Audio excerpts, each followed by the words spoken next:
New at 6, we're digging deeper into those school report cards released today in Ohio. Many in our area didn't do well.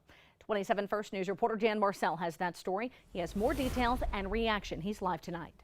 Well, good evening, Erica. There is a lot to this story, so much so that we'll probably be talking about it for weeks to come. Schools are tested on many different components, and it all started back in early 2015, and we're only now just seeing the results.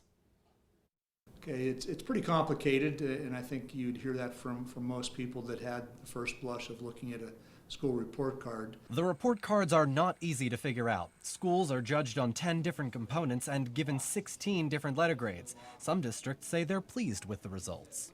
Instead of typically what research supports, waiting 3 to 4 or 5 years to reap the success of your hard efforts and your hard work, we saw tremendous gains in excellence this year. Others, like South Range schools, got lower grades, but they attribute it to the state's higher standards and inconsistent testing. The state has changed the test every year for the last 3 years. Mixed bag of outcomes for all schools. The bar has been raised, or expectations have been raised significantly, and I think many of the districts have seen some declining grades as a result of that.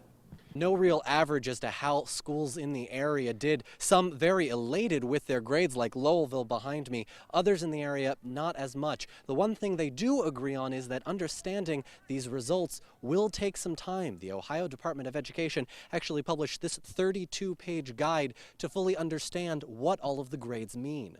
For now, the schools that saw a decline are developing plans to bring back their own scores. And we'll have much more for you on this story as we continue to dig deeper into these grades and what they mean for parents, students, and superintendents as well. For now, live in the studio, Dan Marcel, WKBN 27 First News at 6.